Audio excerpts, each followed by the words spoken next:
एक केस आया जिसमें बच्ची गूंगी बहरी थी जिसके साथ बहुत ज़्यादती हुई, और इसकी तफ्तीश के मराहल में भी हमने इसको टेकअप किया और उसमें तफ्तीशी अफीसर जो थी रेहाना कोकब, उनको बाकायदा गाइडलाइंस दी हमने, उनको इन्वेस्टिगेशंस में तमाम मालूमात, तमाम जो है इन्वेस्टिगेशंस की गाइडलाइंस दी। और फिर उसके बाद जब चालान हमारी कोर्ट में आया तो कोर्ट में हमने तमाम एविडेंस करवाई, और एविडेंस करवाने के बाद अल्लाह का शुक्र है कि हमने उस मज़लूम बच्ची की दाद रसी के लिए हमारी अदालत ने जो शहजादी नजफ़ साहिबा स्पेशल जज एंटी रेप को, उन्होंने 2 मुलज़मान को सज़ाए मौत दी और 1 मुलज़म को जो है वो उम्र कैद दी।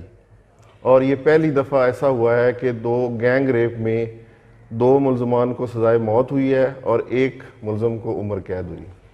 रेहाना कोकब जो कि एक बहुत दबंग ऑफिसर हैं, उनकी इस केस में तफ्तीश के हवाले से या केस की पैरवी के हवाले से आपने उनकी किस तरीके से हेल्प की?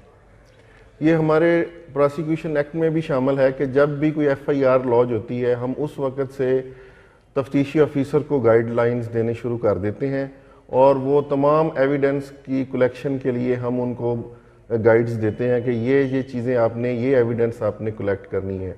क्योंकि इसमें एक बच्ची गूंगी बहरी थी जिसके साथ गैंग रेप हुआ, हमें इस बात का एक मुआशरे में ये एक बहुत बड़ा एक अलमिया था, लेकिन हमने उनको तमाम तर जो है वो FIR के लॉज होने के बाद हमने उनको बताया कि एविडेंस किस तरह कलेक्ट करनी है। उसमें मेडिकल एविडेंस थी, उसमें विक्टिम का जो है बयान था, चूँकि वो गूंगी बहरी थी, उसमें गूंगे बहरों के जो स्कूल स्पेशल एजुकेशन का स्कूल है, वहाँ से हमने जो ट्रांसलेटर बुलवाया, उस ट्रांसलेटर ने उसकी ट्रांसलेशन करवाई, उसका बयान लिखवाया, और उस ट्रांसलेटर को बतौर गवाह हमने रखा, और उस विक्टिम जो गूंगी बहरी थी उसके तमाम जो है वो वकूए की कहानी हमने वो मिसल पे कैसे लानी है वो सारी हमने, और मेडिकल एविडेंस और उसका बयान वो मैंने तफ्तीशी ऑफिसर रेहाना कोकब को बताया।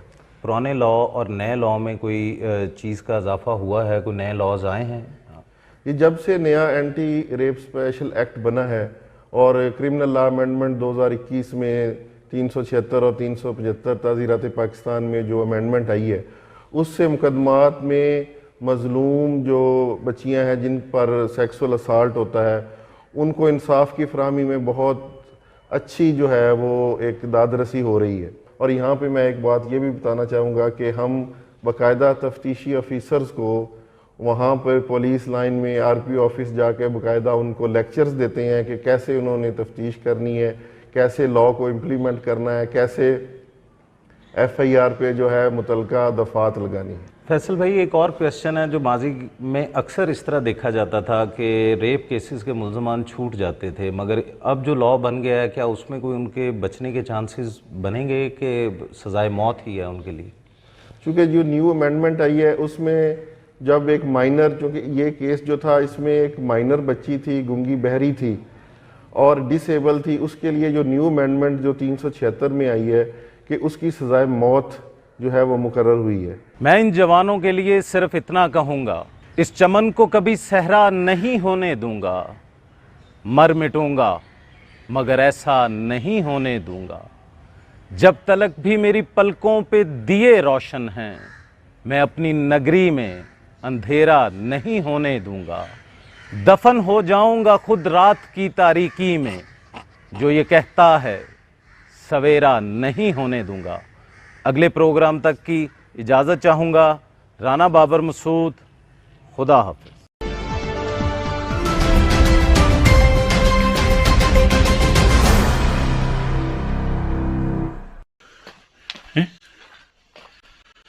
मसला हो रहा है कुछ? सर मुझे आप अंदर ना हो, बाहर से कैप्चर करो, यहाँ से आओ। जैसे